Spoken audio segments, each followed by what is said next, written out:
Bella, what does it feel like to have an on-field representation of the Pride round this season? Yeah, it's obviously really exciting. It's our inaugural one this year, so I know all the girls are super excited, and it's going to be very special to be able to run out all together to have, like you said, an on-field representation of the jumper. What does the jumper mean this year? What are the moving parts to it? Yeah, it means a lot to us. I think as a club we're constantly moving forward and evolving and educating each other around the awareness of the LGBT community, and as I've said before, it doesn't just stem to the playing group, it's to the wider community within our supporters as well. We just want to give them a safe space to be able to come down and watch us. Is there any resentment for not having the jumper sooner? No resentment, not at all. As I said, like, we're moving forward and everyone makes mistakes and everyone moves forward, and as long as we're educated about it, there's no issues there. Do you feel like there's a bit being done to correct that mistake now?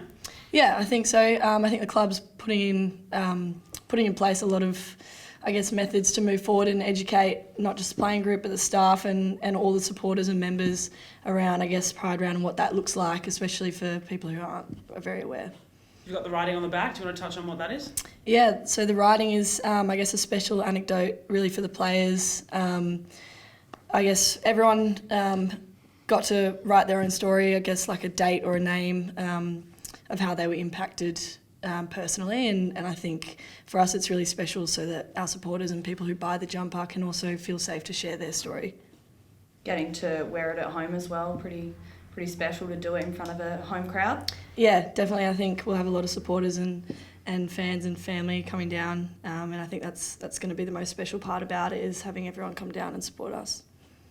Swanning, we'll move to more game stuff. Last week, Hawthorn, what happened between the first and second quarter apart from the wind? Yeah, the wind. No, I think we started really well, which was a positive sign for us, given earlier on in the season we're probably struggling with those slow starts. So we obviously started really well. I think we kicked 5 with the breeze, and to be honest, like it felt like out of there it was only maybe like a 3-goal breeze. So probably goes to show that the second half or the second quarter we really dropped off and struggled to get the ball forward. Excuse me, and to score and make an impact. And off the back of that, obviously let them kick, I think, 3 goals in the last however many minutes they did, and ones that were sort of ones that we would have liked to stop as a group.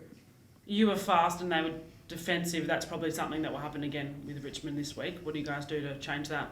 Yeah, I think off the back of our pressure is going to be the number one thing that we need to focus on. When we focus on that, we set ourselves up for the rest of the game. And the one thing against the Giants a couple of weeks ago, that was our key focus, was just our pressure, come forward to defend, put them under a lot of pressure, and then off the back of that, run and stun. And we've got the runners, we've got the speed in our forward line. So yeah, I think highlighting our pressure and trying to stop them the way that they want to move the ball will be the basis. Is there any excitement about playing on a Friday night? It's kind of the national stage. Yeah, absolutely. I think any game here is a good game, but to play Friday night under lights in an area like Lathlane where people are out and about, coming home from work or whatever they're doing, hopefully we pull a really good crowd, and the weather's friendly to us, which I think it will be. So really excited. Are you likely to get Sedge back in the side? I believe so. I think she had to train today, which she trained pretty well, and she's kept up and about and pretty fit over the last couple of weeks. So fingers crossed. Monique Conti for them? Yep. How do you nullify her? Yeah, so Mon Conti's obviously premier mid in the competition. She's arguably the best player, or I think she probably is the best player in the competition. So, she likes to give and go, and she's got a basketball background, so that sort of speaks, I think, for her footwork around the stoppage, and she's quite hard to catch. So we need to pressure her, and as I said before, pressure is the basis of our game, and off the back of that, we play well. So it'll just be a team job, putting pressure on her, not letting her get the second one that she likes to get, and taking her out around the stoppage. Do you feel like this group is constantly taking step forwards, or is there still a little bit moving backwards?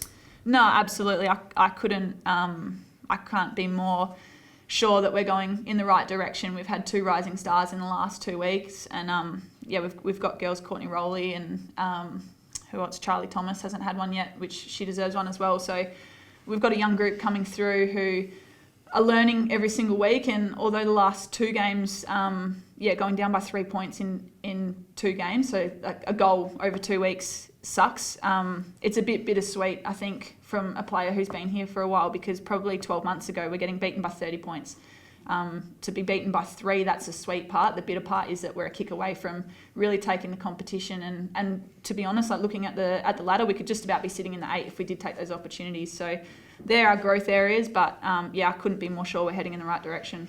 On paper against Richmond, like on average, you match up pretty similar. What do you do to beat them? Yeah, I think, as I said before, like it's off the back of our pressure. That's our number one thing. I don't know the exact stat, but Mick's spoken to us before. When we're laying X amount of tackles, we're winning games. So that's pressure for us. I think around the ground, I don't know a lot of those girls that well, but they're big names. I think we break even with around the contest and around the ground, and I think we've probably outscored them in the last couple of games as well on average. So we should be going in really confident, knowing that we know how to beat them. And as I said, can't speak more for it. Just comes off the back of pressure.